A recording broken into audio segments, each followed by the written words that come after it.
Sometimes. I've taught it the last 2 years, but then the year before that I didn't. And so, yeah, year before that I did. So last time I didn't teach it was 3 years ago, but last 2 years I've taught it. Yeah. I don't know if they're gonna make me teach it this year though, but so it's a little bit different every year.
Sorry.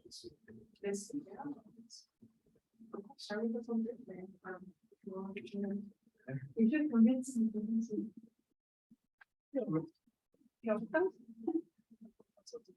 Yeah, I know.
Huh?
All right, it's 1 o'clock. Let's go and get started. Hi, good afternoon, everyone. How's everyone doing today? Good, doing good. Okay. All right, we're in week 8, and so we're very quickly approaching the halfway point of this semester, or I guess we are past the halfway point now because Thanksgiving is a week, right? Okay, so the plan for today is we're going to finish up our lecture notes on taxes, and so after today, you should have all the information you need to finish the homework. Okay. Because I think the homework was based off rate of return and taxes, and so we'll finish up taxes today. And so you'll have everything you need for the homework after that. And then after that, we're going to start a new topic called replacement analysis. Okay. All right, and so I brought the exams today, and so I know not everyone got a chance to pick it up on Thursday, so I brought them again today. So if you didn't get a chance on Thursday, you can pick it up today. And if you're on Zoom and you're still not able to come, you can drop by my office anytime you pick it up. I am mostly here just on Tuesdays and Thursdays, but I come here sometimes on Mondays and Wednesdays, mostly when I'm in trouble and I have to show my face here. But Tuesday, Thursday, I'll be here. So if you want to come on either Tuesday, Thursday, drop by my office, you can pick up your exam then too. Okay. All right. I think that's it for my announcements. Are there any questions I can answer before we get started today? Okay. All right, so let's go ahead and pick up where we left off. And so I'm going to go ahead and just pop back in really quickly into the lecture notes from last week. And so you don't have to write this down, but I just want to show this again just because I don't want to write it down. And so when we left off last Thursday, we were talking about the fourth and final system for computing depreciation. Okay. And so just as a reminder, you know, one big aspect of tax calculations in engineering businesses is this idea of depreciation, which is that, you know, when you buy a large asset, you buy a large machine for business use, you know, you don't use up its entire value right away. And so you're probably going to use that machine for several years. And then each year that you own the machine, it's going to lose some value. Okay. And the reason that's important for tax calculations is that, you know, each year, the amount of value that you lose from your asset or the amount that is depreciated, you can deduct those from your taxes. Okay. And so far we've gone over 3 different methods for computing depreciation. So we have a straight line depreciation, we have declining balance depreciation, we did bonus. And so this is the last method here, which is called the modified accelerated cost recovery system, or MACRS, MACRS. Okay.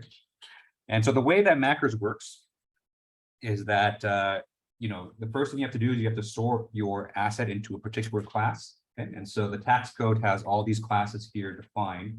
And like I said, you know, this is not an exhaustive list. And so you can definitely find a more extensive list, which is more specific than the ones here, probably online or even in the notes has a stronger list. Okay. And then once you've sorted your property into a class, that defines how quickly the asset is going to lose value year by year. Okay. And so the way to kind of use this table here is that, you know, let's say for instance, you have sorted your property into a 5-year class. Okay. These numbers here represent the percentage of its initial cost that it loses every year. Okay.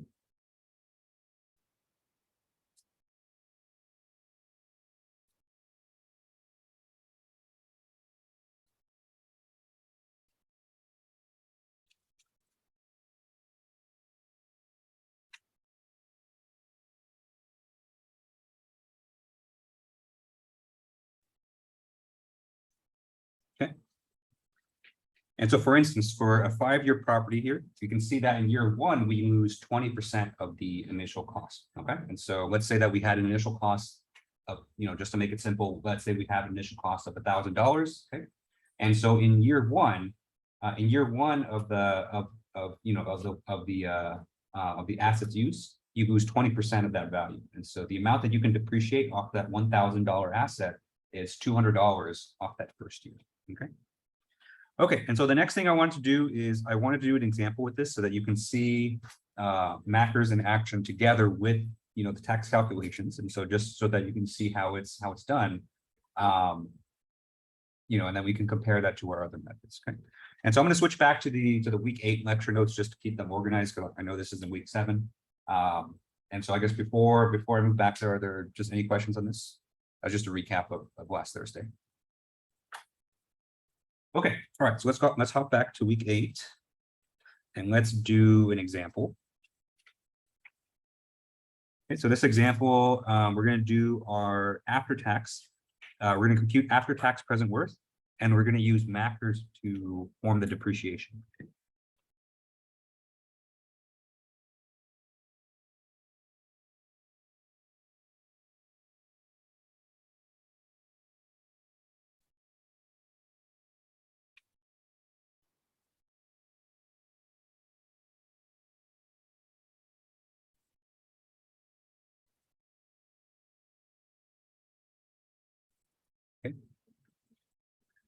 Okay, and so what asset are we depreciating? Well, we're going to be using the same the same truck. And so if you recall from last Thursday, we've been working with this $50,000 truck for all our examples. And just so that we can compare kind of apples to apples with all the other methods, we're just going to use the same truck. Okay, and so just as a reminder, our truck here has a $50,000 initial cost. Okay. Has a revenue each year of $20,000.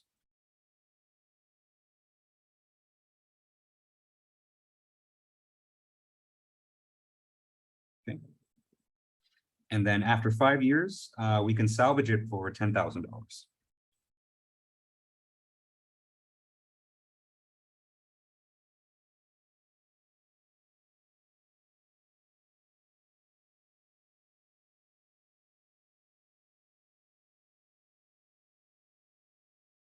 Okay. And so we're going to compute the after-tax present worth of this truck, and we're going to do the depreciation with MACRS. Okay. Okay. And so whenever you do any kind of calculation with MACRS, you have to define what property class this belongs to. And so conveniently for us, a truck actually belongs to a 5-year class. Okay.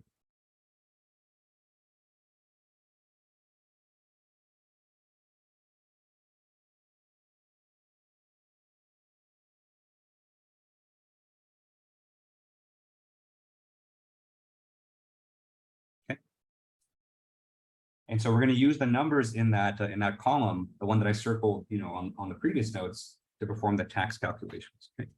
All right. So because this is a tax problem, we're going to make our table here. Okay. So we're going to say we have a column for the year. And I need to write a bit smaller here because we have quite a few entries in this table. Okay.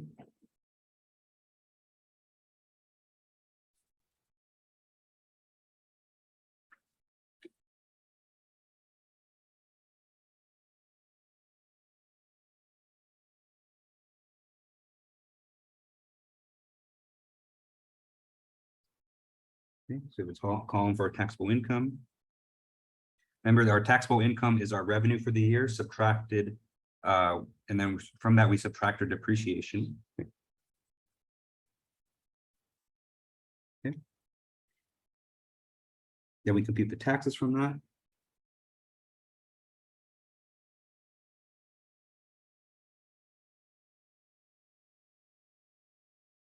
Okay. Then we have our after-tax cash flow. And I'm going to put one additional column here. So normally, for all the other examples we've done, we've kind of stopped after the after-tax cash flow. But I'm going to include an additional column here for the book value. Okay. And so if you remember from last week, the book value is nothing more than just whatever the current value of the asset is. Okay. So, as we go year by year, we're going to depreciate its value, more and more each year. And the book value is just however much we have left. Okay.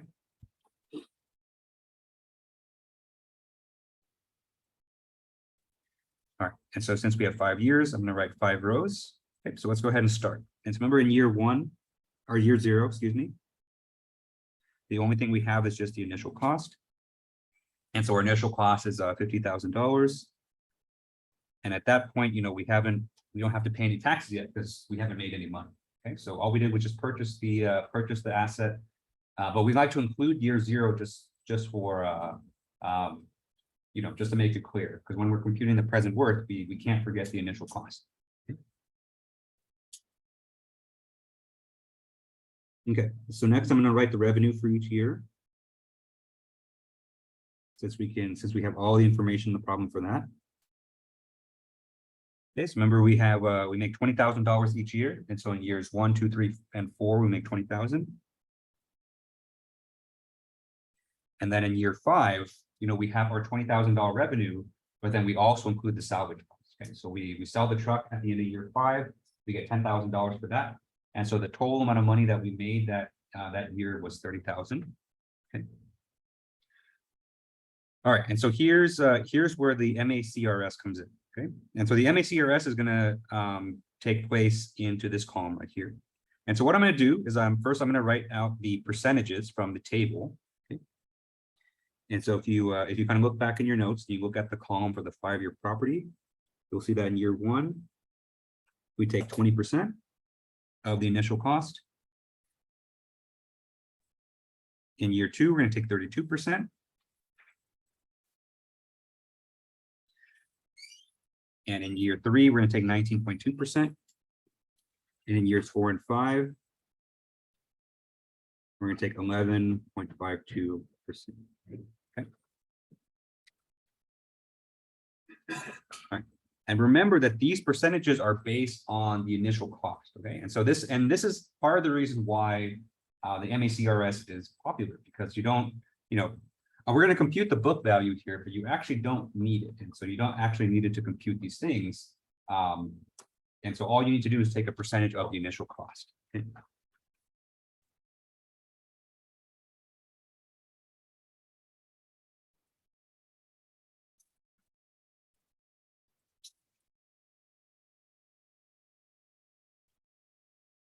Okay, remember our initial cost was $50,000. Okay. And so each year we're just going to take a percentage of that off, and then that's going to be our depreciation for the year. Okay. So let's start with year one. And so we're going to take 20% of 50,000. And so we're going to take 0.2 multiplied by 50,000. And what we get from that is 10,000. Okay. Then in year two, we're going to take 32%. And so 32% of 50,000 is 16,000. Okay. Year three, we're going to take 19.2%. We multiply 0.192 times 50,000, get 9,600. Okay. And years four and five, excuse me, and we're going to take 11.52%. And so that's going to be 5,760. Okay.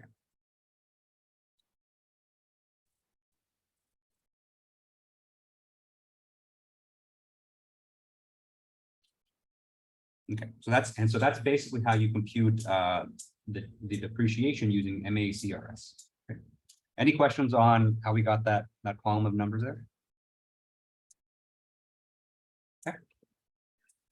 All right, and so from here, it's a straightforward tax calculation. It's going to be a little bit messy just because of the numbers are a little bit all over the place, but it's messy, but you just kind of have to be methodical and systematic about it. Yeah. Yeah, good question. So that kind of goes back to kind of one assumption that the MACRS makes, and it's this what we call the half-year convention. And so what the MACRS assumes is that when you buy an asset, you don't actually put it into production until halfway through the year, so around June. And so what you'll notice is that the percentages are kind of front-loaded, so you have a higher percentage up front, but the first year is unique because that's only the taxes for about half the year. And so if you kind of got rid of that half-year convention, year one would probably be 40%. So you just kind of double that. But because we assume that it's half year, it's only 20%. Yeah. Mm-hmm.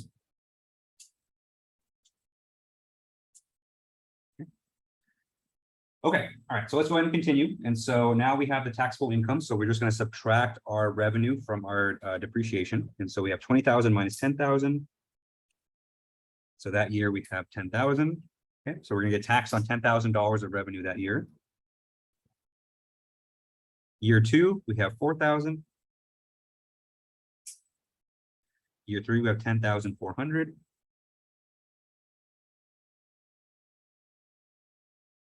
And in year four, we have 14,240.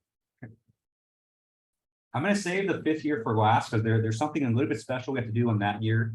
Because if you'll notice from the last table, for a 5-year asset, we actually go until the 6th year because of that half-year convention. And so, even though we only rate it for 5 years, we have to go into the 6th year a little bit because we have to go half a year into the 6th year. So there's something we have to do a little bit special on the 5th year, but we'll kind of talk about that when we get there.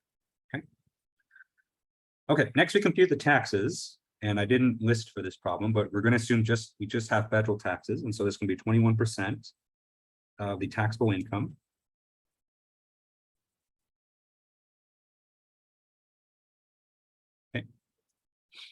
And so we take 21% of the previous column. I'm just going to go right down. So we have 2,100, 840, 2,184, and then $2,990.40. Okay.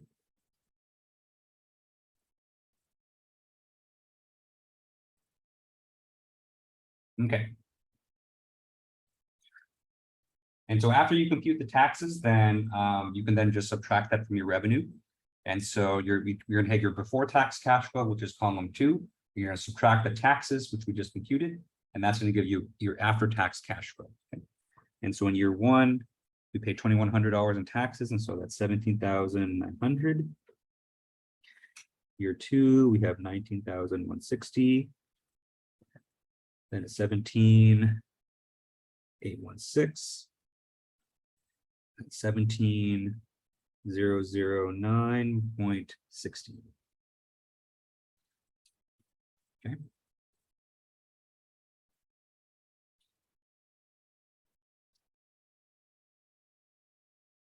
All right. And so that's kind of the object of what we're looking for, right? So we're looking for the after-tax present worth, and so we can use everything in this column here, okay? Unfortunately, there's no real pattern to this, and so because MACRS is a little bit, it's a little bit sporadic, it's going to be tough to find like a uniform series for this. And so, kind of the only way to really do this is to use kind of individual P over F conversions, okay?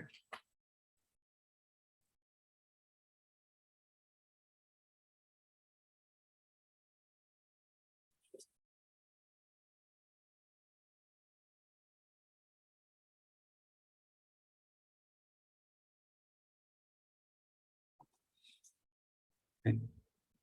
So it is a little bit tedious, and so it was already kind of tedious to get this point, but computing once you factor in the interest rate into it, it gets even more tedious. But that's kind of just how it has to be. And so the last thing we're going to do here is we're going to look at the book value. Okay. And so remember, the book value is just whatever is left on the current value of the asset. Okay. And so let's say, for instance, on year one. And so in year one, we started with the value of $50,000, because that's how much we purchased it for. Then we depreciated that amount by 10,000. And so the book value after year one is 40,000. Okay, so just 50,000 minus 10,000 for that year. Okay, and that gives us 40,000. Okay, and so we can continue that trend. And so in year two, we have $40,000 of value. We're going to depreciate 16,000 from that. And so that's going to be $24,000. Okay, so 40,000 minus 16,000 is 40,000. Okay, and I'm going to continue this trend down here. Okay. Okay, and so if you take the depreciation charges in years 3 and 4, those are the book values that we get. And one thing that MACRS is going to assume is that by the time you reach the last year, okay, the last year of life, at the end of that time, you're going to reach a book value of 0. Okay. And so we have a little bit of an issue because, at the start of year 5, or in other words, at the end of year 4, we had a book value of 8,640. But that year, if we follow the table exactly, we only depreciated 5,760 of that. Okay. And so there's a bit of a gap. And so if we do, 8,640. So this is the book value at end of year 4. Okay.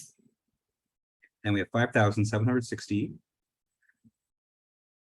And so this is the MACRS depreciation in year 5. Okay, and so if we subtract these two, what we get is 2,880. Okay. And so we have $2,880 of value that we still need to depreciate. Okay. And so the way to kind of deal with this is that you kind of just add whatever's left, whenever you sell the asset. Okay. And so in addition to the 5,760, we're going to have 2,880 that we're going to depreciate that year, just to make sure we end up with the book value of 0. Okay.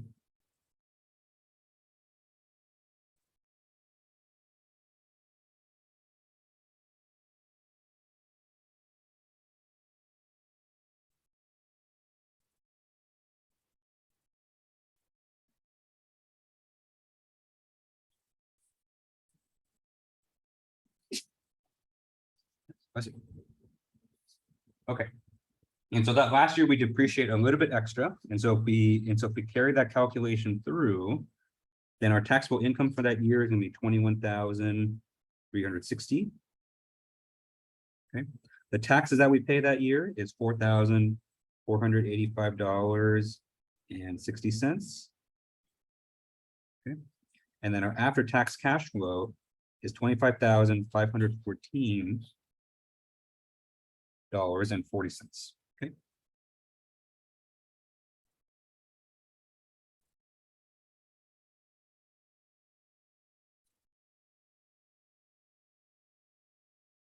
Okay.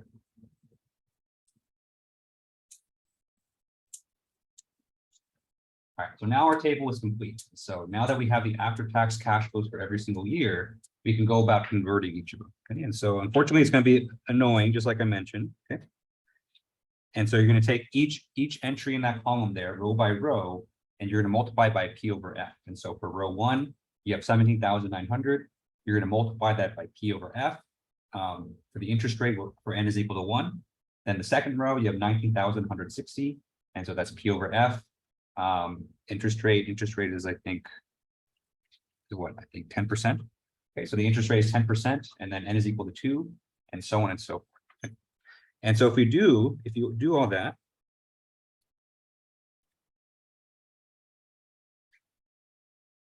okay, so after math, okay, so you're going to be doing quite a lot of it. What you're going to end up with is an after-tax present worth of $22,951.32.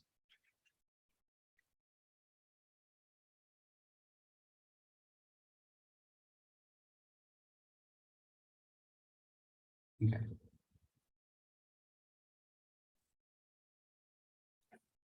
And so I know probably, you're probably gonna have to look back in your notes and see to compare this to our other methods. But if you compare this to our straight line depreciation, I don't think we did the example for declining balance, but it is in the notes. But then if we compare this to bonus depreciation, this one's kind of in the middle of straight line and bonus. Okay? So it's not as high as bonus depreciation, but it does give you a higher amount of present worth than just straight line. Okay. And so MACRS was popular for a long time because, on the one hand, you get to front load a lot of the depreciation. And so that's good for giving you, more cash on hand early. But, it's not as risky as bonus depreciation because, in case you have to sell the asset early, you still have some book value, at the end of life, so that you kind of limit the amount of taxes you pay there. And so it's kind of an in-between method that, was popular for a while. As for now, I'm not sure what most businesses do. I know a lot of businesses during the pandemic use the 100% bonus depreciation just because it was a lot pretty beneficial for them. But this one's kind of in between. Okay. All right. Any questions on this? Yeah. The chart for the tax on column, there are 9. So at the 4 row, 29. Oh, thank you. There's too many nines. Oops. Yeah, so it should just be that. Yeah, thank you. Yeah, so it should just be 2,990.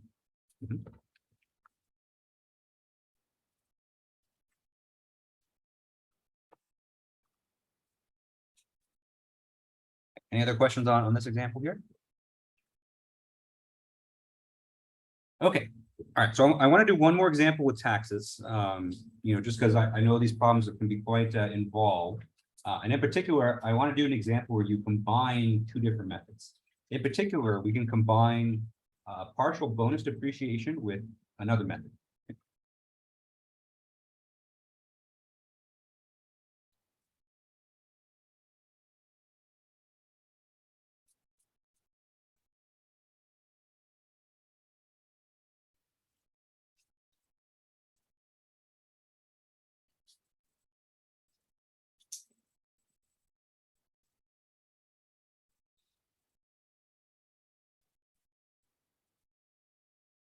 Okay.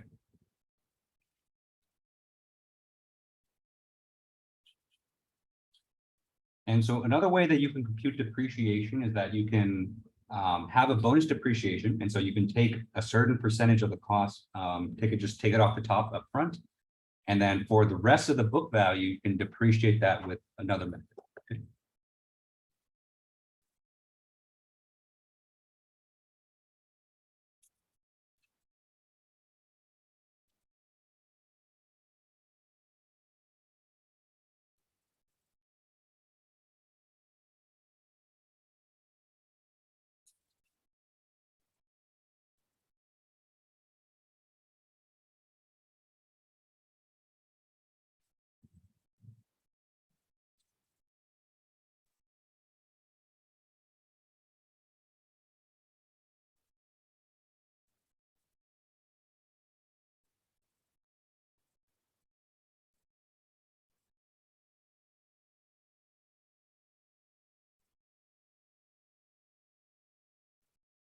Okay.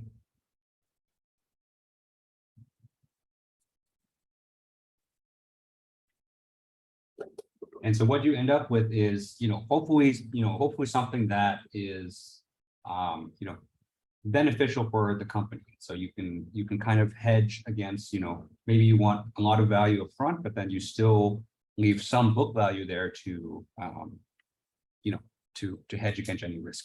Okay. Okay. And so let's do another.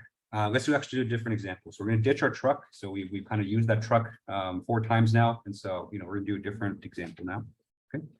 And so let's say that your company recently purchased some research equipment worth or research computers worth $150,000. Okay.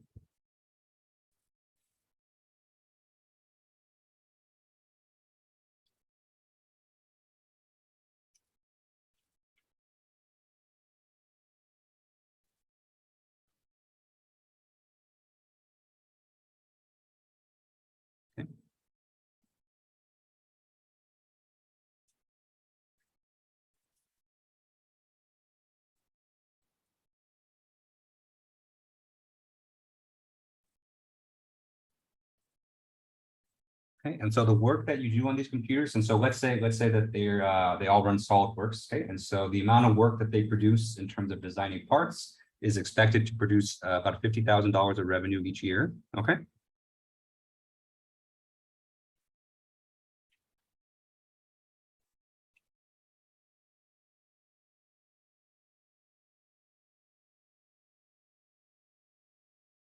Okay, in addition to that, they're going to have some maintenance costs. Okay, and so you're going to have to pay for a technician to come out every now and then, just to service the machine, make sure they're running well. And so the maintenance is going to be $10,000 per year. Okay.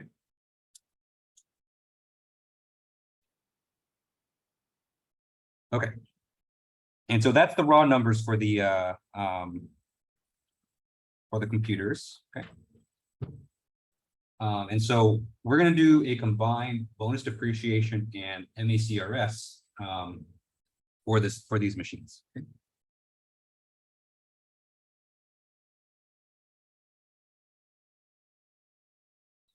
Okay. And so we're going to use 2 different rules. And so the first rule that we're going to use is a 40% bonus depreciation.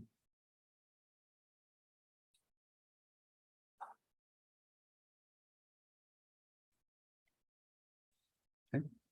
And so in year 1, we're going to take just 40% of the value. We're going to take that off the top. Okay. And then just whatever's left.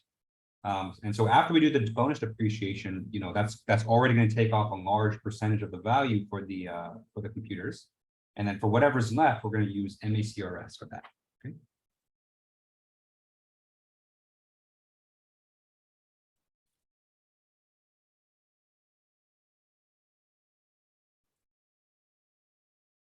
Okay. And for MACRS, we're going to assume a 5-year property class.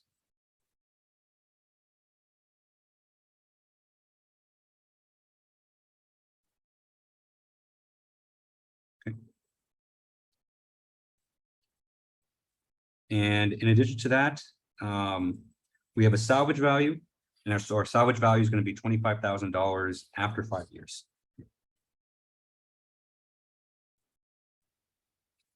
I should have put this up there.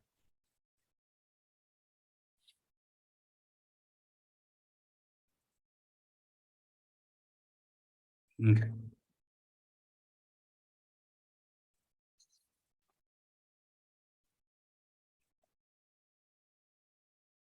All right, and so with this, let's compute the after-tax EUAW.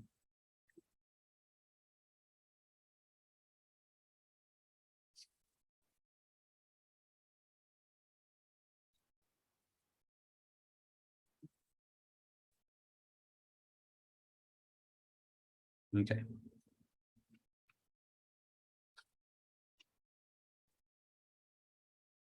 All right, and so this is a tax problem, just like all the others, except, we have to do a little bit, some extra steps here because we have a combined depreciation. Okay. So before I jump into any of those calculations, are there any questions on just on the setup for the problem here? Okay. Okay, so let's go ahead and get started. And so first thing we can do is let's compute our bonus depreciation. Okay.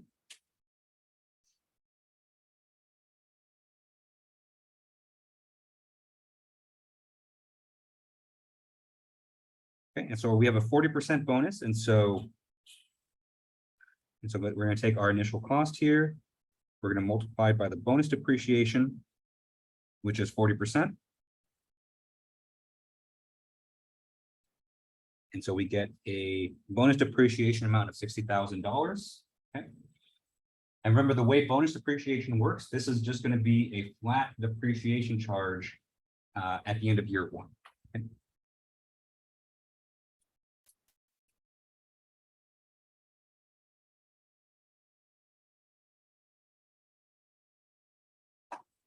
Okay.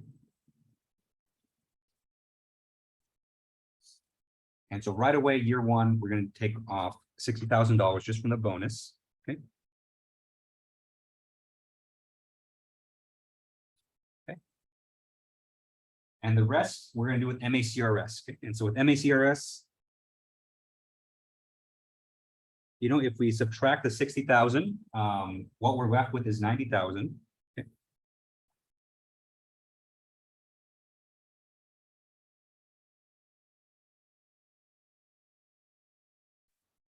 Okay. And so that $90,000, we're going to multiply by the MACRS rates according to a 5-year property. Okay.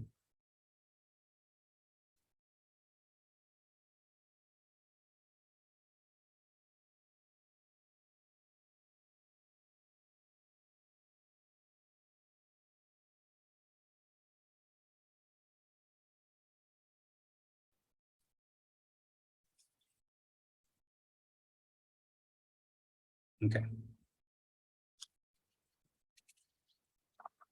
All right, so let's go ahead and make the table.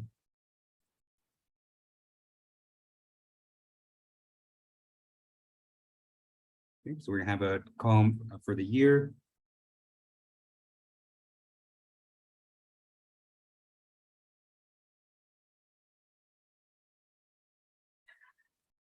Okay.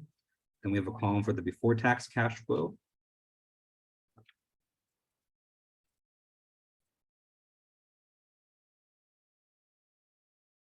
Okay. Then we have a column for the depreciation.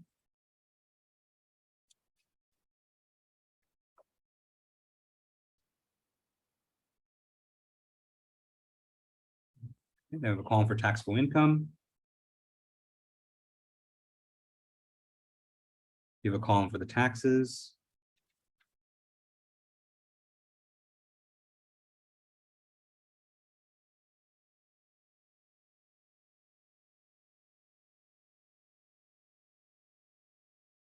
Then we have a column for the after-tax cash flow, and then finally the book value. Okay. All right. So let's go and write in the rows. And so we're going to start on year 0. And we're going to go down to 5 years. Okay, so 0, 1, 2, 3, 4, 5. And again, in year 0, we're just going to put the initial cost. And so we spent $150,000 on these computers. And then every other column is going to be blank. Okay. And then every year after that, we're going to list out our revenue, which is $50,000. Except in year 5. And so in year 5, we have the $50,000 revenue that we earned for that year, in addition to the salvage value. So our salvage value for year 5 is 25,000. So we have 50,000 plus 25,000. That gives us 75,000. Okay. Okay. So now let's do the depreciation. And so I'm going to color code this just to make it a little bit easier. Okay. Year 1 is going to be the most complicated because we have our bonus depreciation. Okay. But our bonus depreciation is not the only thing that we have that year, because we also have the MACRS. Okay. And so remember, our MACRS for a 5-year property, in year 1, our rate there is 20%. And so we're going to take 20%, not of the initial cost. So this is, I think, where a lot of people get confused.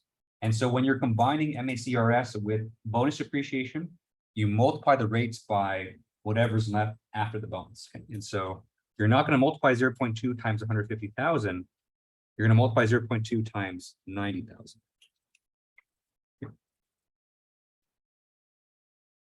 Okay, and so if you add those two together, we have 60,000 plus 0.2 times 90,000.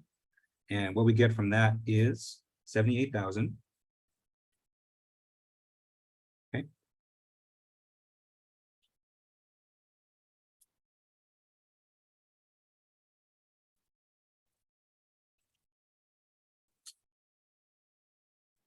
And then from there, we're just going to follow just MACRS for the rest of the way. Okay. And so just in the interest of time, because I want to get to some replacement analysis today, I'm just going to go ahead and fill in this column here. Okay. And so 28,800. And again, everything that's left here is from MACRS.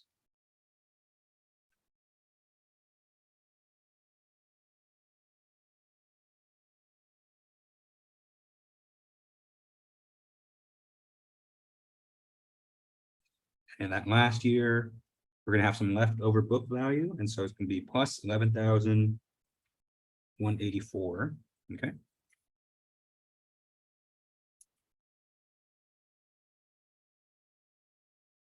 Okay.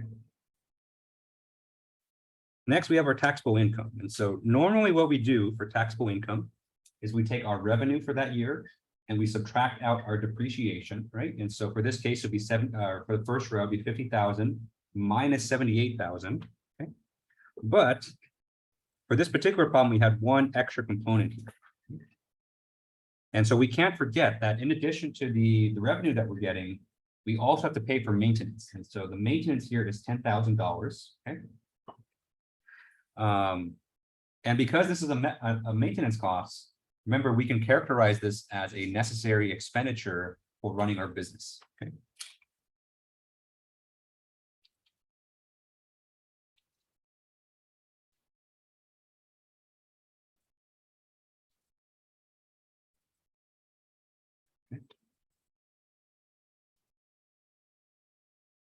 And so if you think, I guess it was a week ago. So when we first started taxes, we know that there are two things we can subtract from our taxable income, right? So one of the things is depreciation, which is what we've been doing, but also any necessary expenditures. And so any money that you spend on materials, you spend on labor, you spend on maintenance costs, right? So any money that you have to spend just to run your business on a day-to-day, on a day-to-day basis, you can subtract that from your taxable income.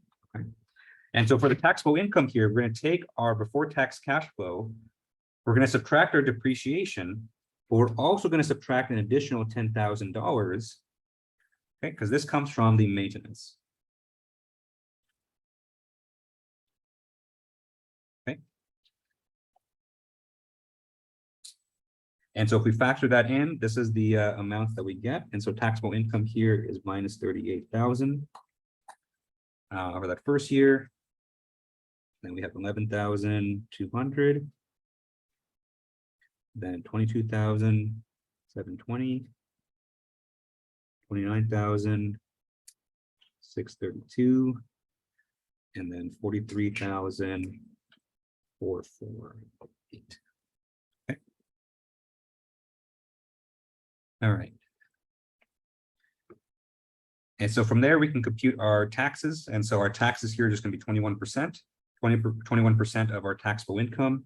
So we have minus 6,720, 2,352, 4,771.2,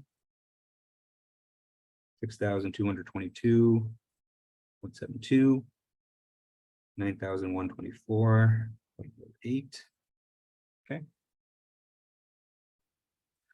All right, so of course in year one, because we have minus taxes, that counts as a tax credit. And so our income is actually going to go up that year. Okay. And so our after tax cash flow, what I'm going to do is this revenue here doesn't take into account maintenance. And so from this, I'm also going to subtract $10,000. Okay.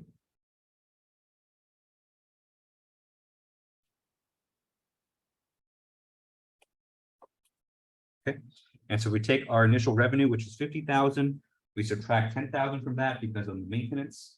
And then we account for our taxes. These are the values that we get.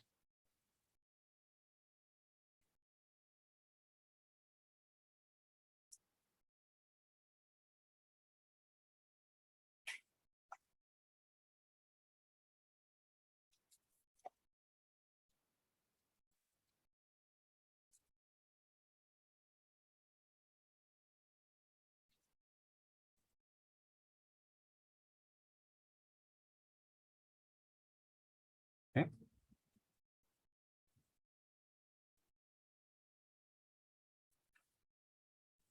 All right, and so, these numbers, of course, are not friendly, and so these are, quite tedious numbers, but, again, it's very systematic.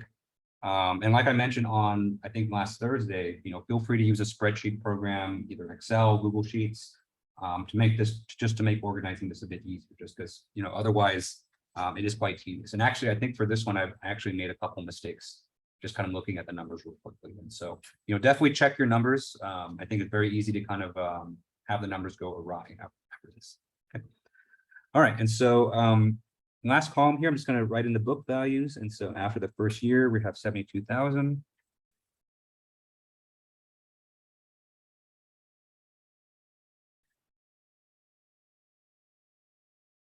Okay. And of course, at the end of the 5th year, which is the end of life, we end up with a book value of 0. Okay. All right.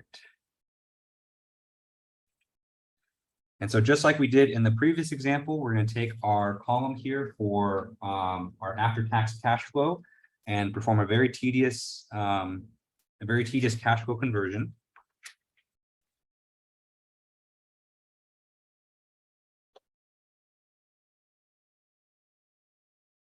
And I don't think I wrote the interest rate here. And so for this problem, the interest rate is 8%. Okay. And so if we do all of that, okay, very tedious, but we've done that before. That we can see we have an after-tax EUAW of about $4,960.61. Okay.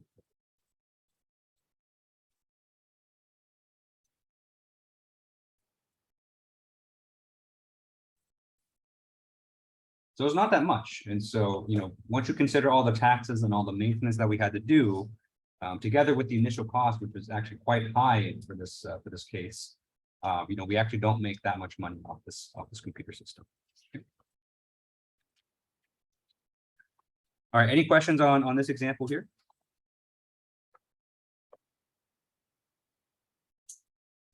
Okay. All right, and so that's tax calculations. And so, we did quite a few examples for that. So hopefully that was helpful. I know I think probably the tax problems this is probably the most tedious unit in this entire class. It just takes so long to do the problems. I mean, you can see it took us a week and 45 minutes to do everything I wanted to do. So they are tedious, and so I know that. And so the important thing with these tax calculations is do them slowly, do them methodically, kind of double check your numbers everywhere, because one kind of small mistake, either in the depreciation or maybe in the taxes, it can kind of throw all your numbers off. So definitely try to stay organized with those calculations. Okay. All right. Were some people still writing this down, or can I move on? Okay. All right, and so let's go ahead and move on to the next topic. And so the next topic, we're going to move away from taxes, and so we're going to talk about replacement analysis. Okay. Oops.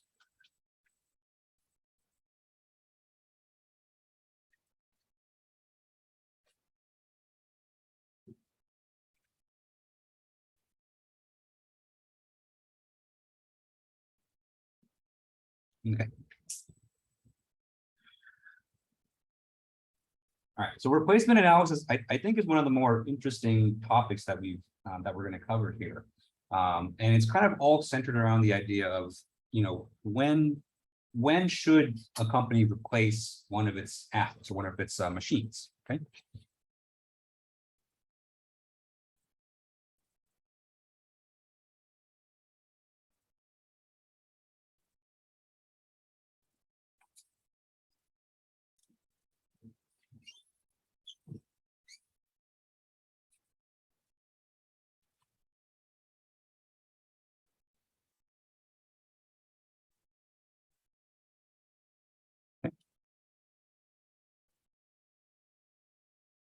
we've been doing replacements, in several of our economic calculations. But the assumption that we've been running with is that, the manufacturer said that this machine is going to last 8 years. And so, God damn it, we're going to use it for all 8 of those years. Okay? But of course, this kind of makes a major assumption. And so, the assumption there is that, for all those 8 years that you use that asset, that machine or that asset or whatever it is going to perform equally as well for all of those 8 years. Okay?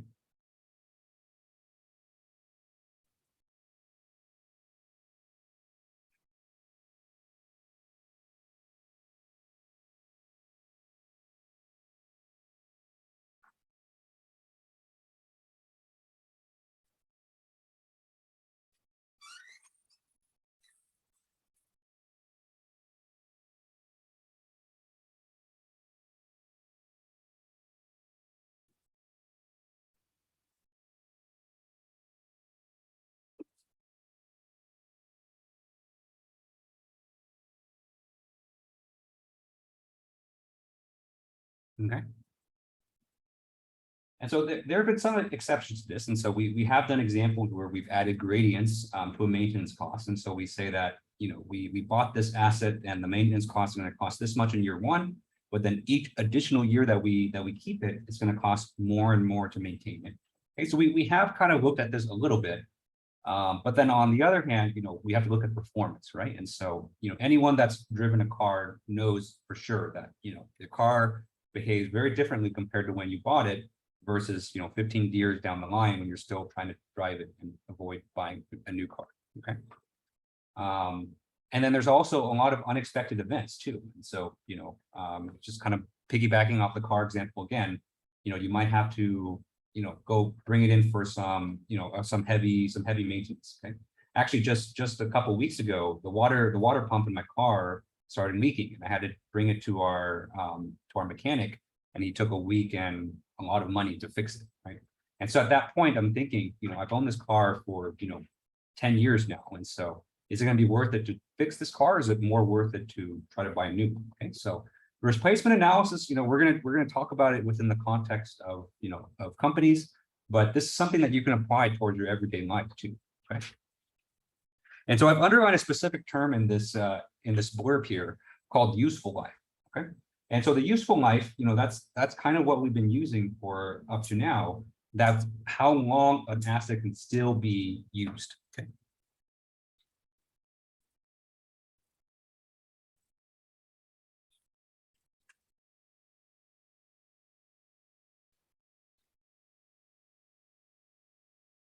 Right. And actually, I'll change the wording up a little bit. So I'll say the useful life is just how long the asset can still function. Okay. It may not function well, and it may not function, to the best of its ability, but it can still function. Okay. And so far, for all the economic calculations we've been doing, we've been assuming that the assets we're going to use it for its entire useful life. Okay. But we have another concept.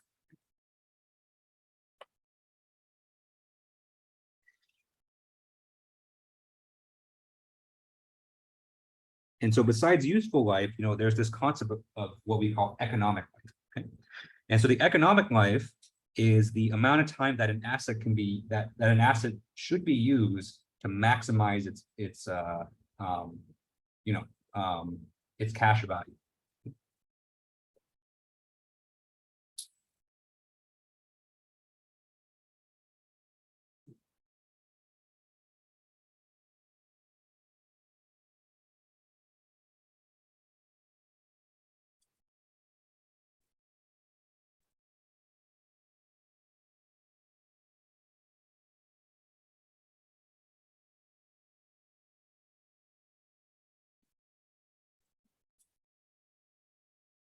Okay.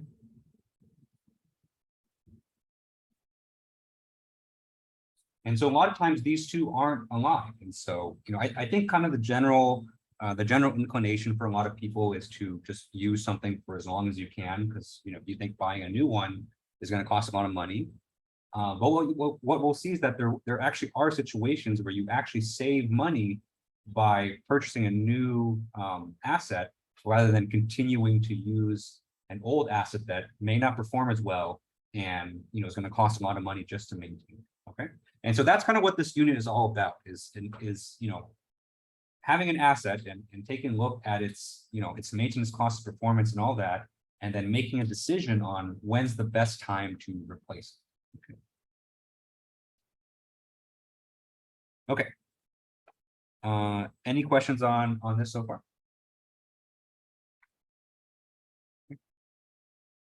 All right. I know for sure that if my wife heard me now, she would laugh so much, because I'm the most guilty person of trying to use things for as long as I can. And so if you look at a lot of the shirts and socks that I have in my closet, they have like a ton of holes in it, and they like I swear I think some shirts I have are from like 6th or 7th grade. I mean, I haven't grown much. I'm a small human being, and so I've always been a small human being, and so I have shirts that still fit me from like 7th, 8th grade. They have holes all over the place, and my wife wants to throw them away. But I said, no, it's still good. I can sleep in this, I can barbecue in this, and so, but it drives her crazy. So she would find this hilarious that I actually lecture on this. Okay, and so let's talk a bit more about economic life. And so when you're talking about economic life, there are kind of two, I'd say, competing factors that go into play when you compute the economic life. Okay.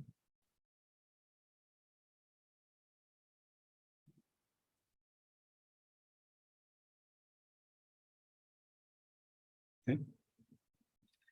All right, number one. Number one is the initial cost. And so generally speaking, when you spend, when you buy a new asset, the highest cost that you're going to incur is when you initially buy. Okay.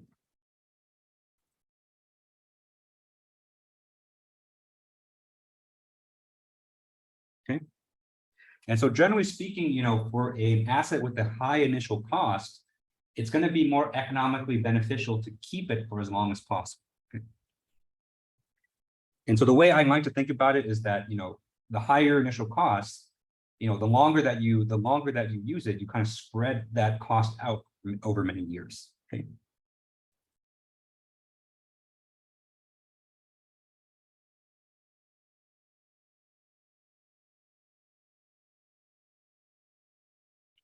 Okay.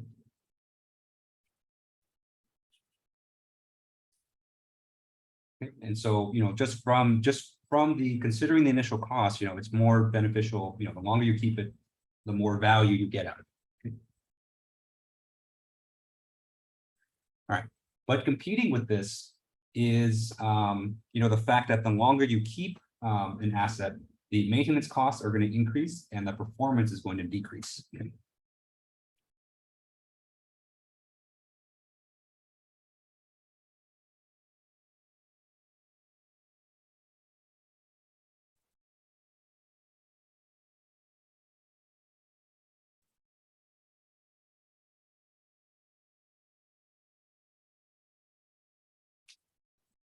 Okay. And so from the second kind of point of view, it's actually more beneficial to replace sooner rather than later. Okay.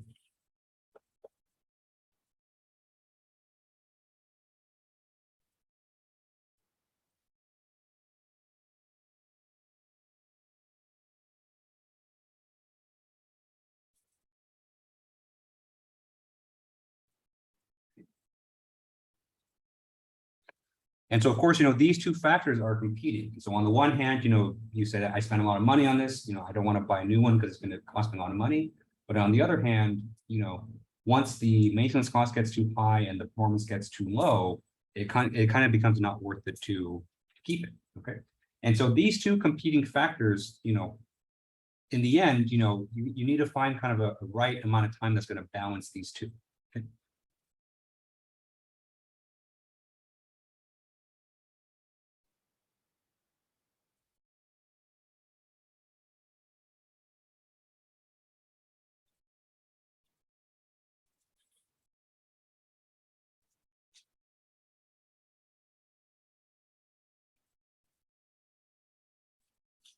Okay.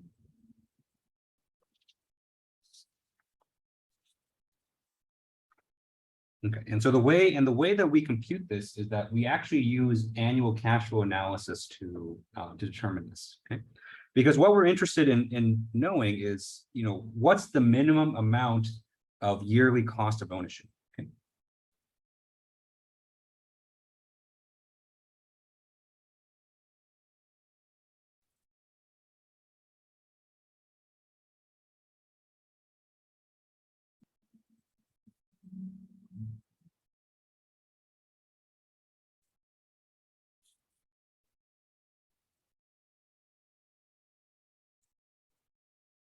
Okay. And so the economic life is the amount of time or the end value that's going to minimize the EUAC. Okay. Right. Remember, EUAC is the equivalent uniform annual cost. Okay. Okay. And so what you'll see, and so we're going to do an example next, you'll see that there is kind of a sweet spot where kind of you spread the initial cost out enough and the maintenance cost and the decreased performance it's not going to be too bad. Okay. And so it's going to be somewhere, usually it's going to be somewhere between 1 and the useful life. Okay. Okay, so let's do an example to show kind of how you compute economic life. Okay. All right, and so let's say that we're working at an engineering company and they've purchased a machine with an initial cost of $7,500. Okay.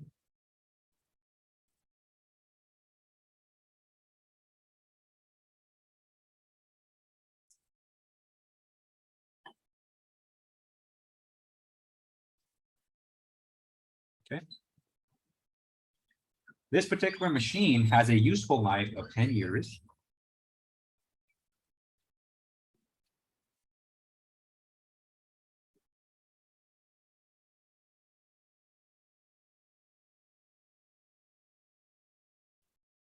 Okay. And so remember, useful life is, that's considered to be the maximum amount of time that you can use it. Okay, so the maximum amount is 10 years, but we're not going to use it for all 10 years. Okay. All right.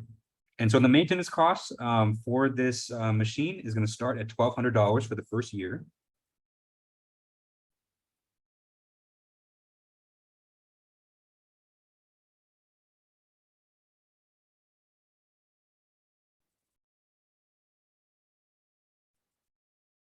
Okay.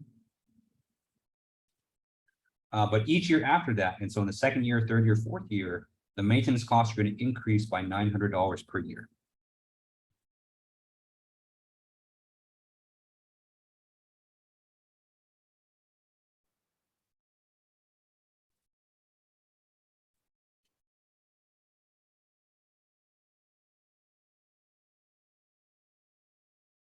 Okay.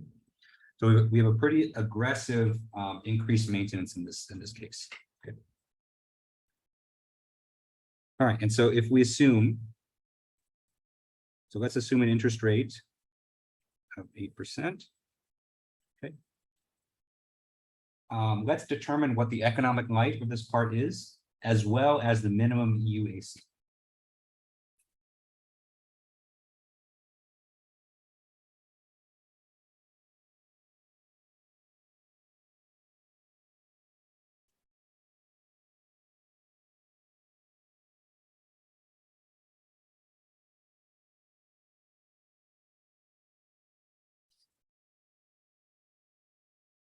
Okay.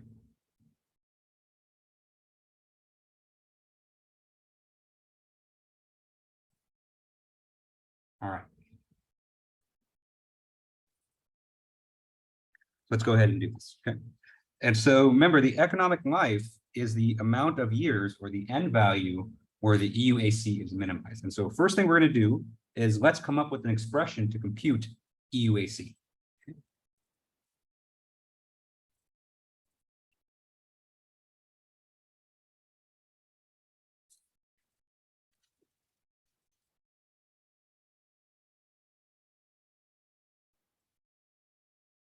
Okay.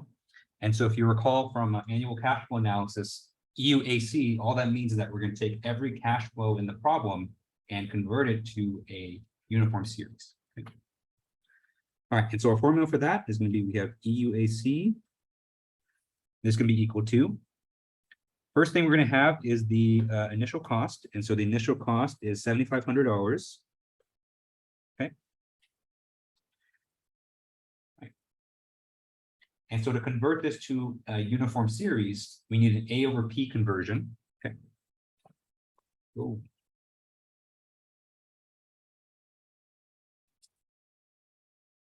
Okay, so we have 7,500 times A over P. Our interest rate here is 8%.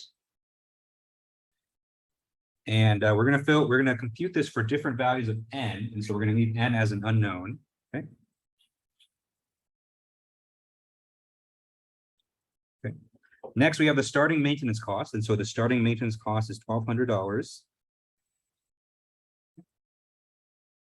And so that's the amount of maintenance each year. And then every year after that, it's going to increase by 900. Okay. And so, but the 1,200 is already in uniform series format. And so we don't have to convert that one at all. Okay. And then finally, we have the increase. And so the increase here is going to be $900. Okay. Because this increase takes place every single year, this is the same as an arithmetic gradient.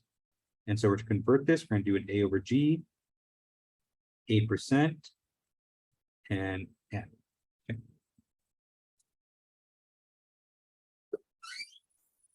And so this formula here is going to allow us to compute the EUAC for each year. Okay.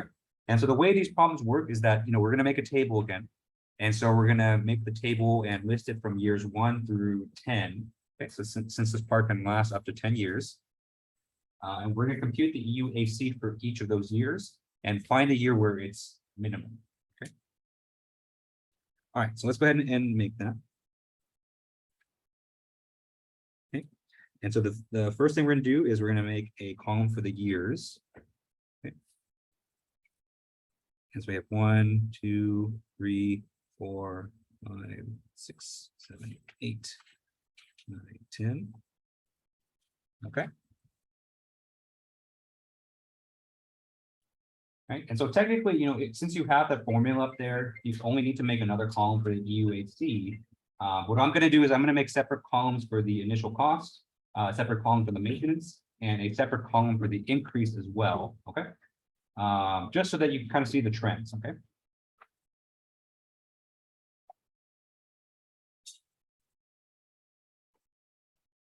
Okay. And so the initial cost, remember, was 7,500. But we're going to convert this. So it's going to be A over P, 8%, and N. Okay. Next, we have the maintenance.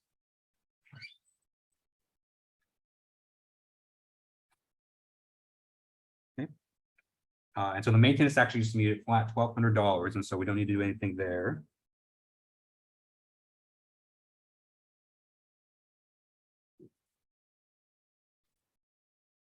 Okay. And then we have the maintenance increase. And so that's 900 A over G, 8%, and N. Okay. And then we can add all those columns together and compute the EUAC. Okay.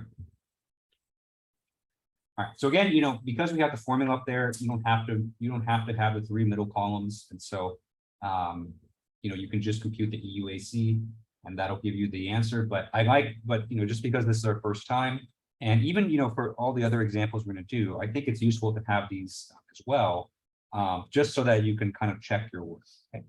And in the future too, probably not today, but on Thursday, we're going to do more complicated examples. And just like we've seen in this class, once kind of the cash flows kind of start flying everywhere, it's useful to kind of stay working. And so having a table like this and listing out all the cash flows is useful for that sense. Okay. Okay. And so let's start with the initial cost. And so the initial cost was $7,500. Okay. And so we're going to convert this to a uniform series. And so each entry in this column here will be the conversion that you see there, 7,500 A over P, 8% N, but we're going to plug in different values of N. Okay. So first we're going to plug in N is equal to 1, then N is equal to 2, 3, 4, and then up to 10. Okay. Okay, and so in year 1, if we do the conversion, it's actually going to be $8,100. Okay. Okay, and if we keep it for 2 years, then the initial cost gets spread over 2 years, and so that becomes $4,206. Year 3 of 2,910. Okay. And so I'm just going to fill in the rest of the table.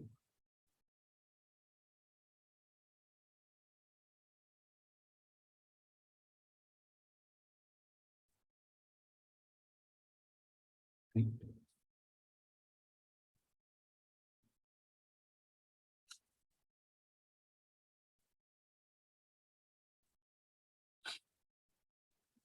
So if you look at the trends in that first column, you can see that initially we start with a very high value, but then the longer we keep that the asset, and so if we keep that up to 10 years, then that initial cost gets spread out over more and more years. Okay, and so the minimum EUAC just for the initial cost is going to occur at year 10.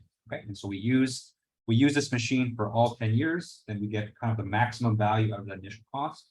And then that's what it is at 10 years. Okay.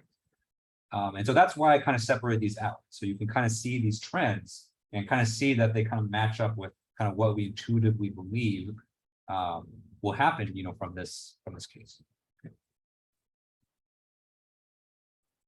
All right, next we have the flat maintenance cost. And so we know from the problem that the maintenance costs are going to start at 1,200.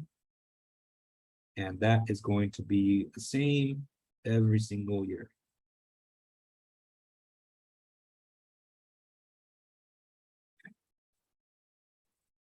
And so we just have 1,200 for every row because 1,200 is already a uniform series. So we don't need to convert that one at all. All right. And so finally, you have the increase. Okay. So what we know is that this problem is that the maintenance costs are going to go up each year. And so year 1, we haven't had any increase yet. So that's going to be 0. Year 2 is going to be 433, 854. Okay. And I'm going to write in the rest of them. Okay.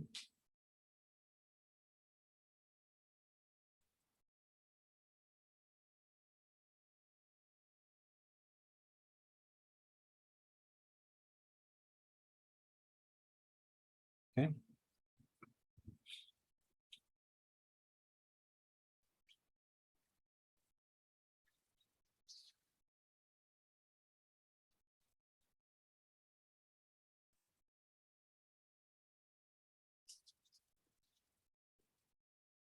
All right. And so, you know, we know that, you know, the longer we keep an asset, you know, generally speaking, both the maintenance costs are probably going to increase or the performance is going to decrease. Okay. And so here, you know, we're not really talking about the performance. And so we're talking just purely about the maintenance costs. And so you can see here that, you know, the maintenance costs are increasing. And so the longer and longer that the gradient has time to kind of stack up, that's going to mean more costs each and every year. Okay. And so converting that gradient into a uniform series, we can see that increases the longer that we keep. Okay, so we start up really low, and then it ends up being, you know, quite high. Okay. All right. And so to compute the EUAC, we're just going to add across the rows here, and so we're just going to simply add each of these columns. Okay, and that's going to give us the EUAC. Okay? And so in year 1, we have an EUAC of 9,300, and 5,838. Then 4,964, 728, 4,739.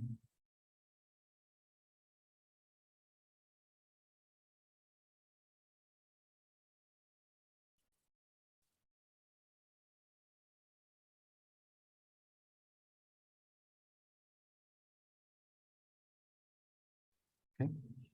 And finally, 5,801.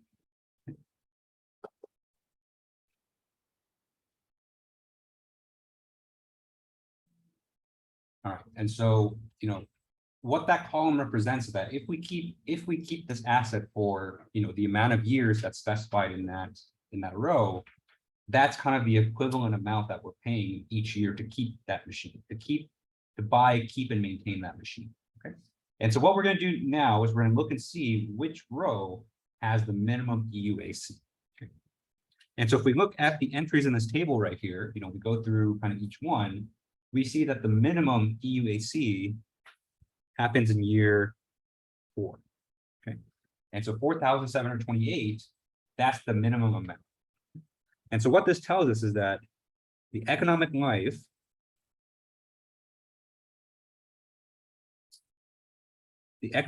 for this part is 4 years. Okay. And if we keep the part for 4 years, then the cost of ownership, the yearly cost of ownership is going to be $4,728.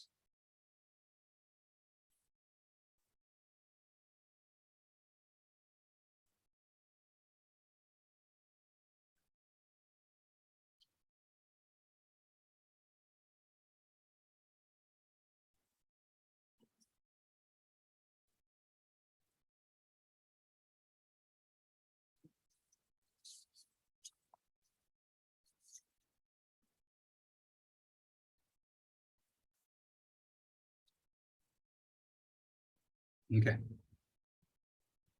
And so you can see that, it's actually a lot cheaper in this case to actually, only use the part for 4 years and then sell it and then just buy a new one. Okay. And so even though even if this is a machine that's planned to use, indefinitely, say it's a kind of a major machine, it's in the company's best interest to actually sell it at 4 years and then let someone else deal with the increase in maintenance costs. Okay. All right. And so before I let you go today, I want to kind of show this to you visually.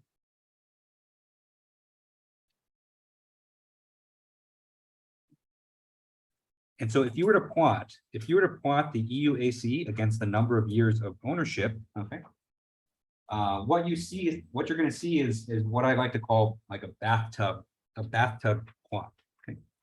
And so initially, you're going to start with a very high EUAC, but that's going to come down. Okay. And then you're going to reach a minimum somewhere here. And then you're going to have a slow increase from there. Okay. So this is kind of the general trend that you kind of expect for a lot of assets. Okay. And the sweet spot, kind of where you want to be, is of course at the minimum, where the minimum of this curve is the economic life. And the y-axis for this is going to be the minimum EUAC. Okay.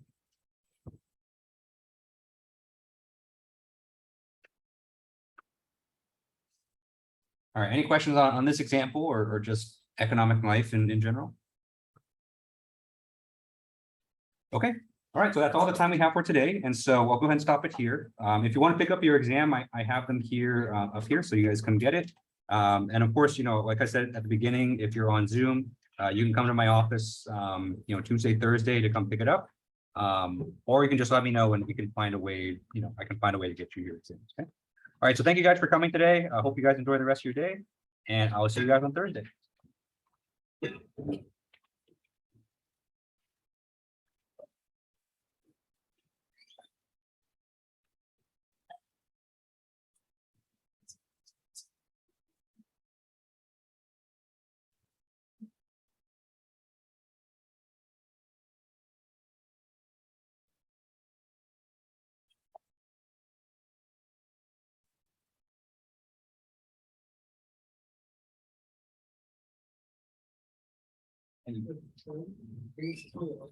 Yeah.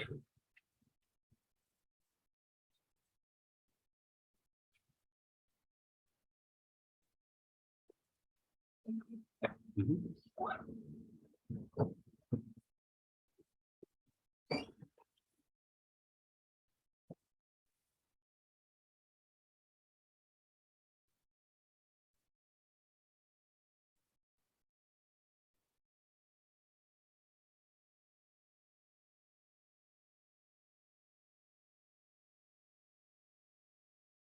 Good day, Professor. Thanks, you too.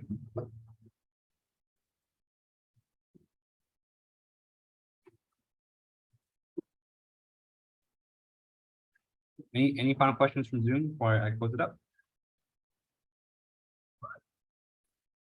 Okay, all right, see you guys Thursday.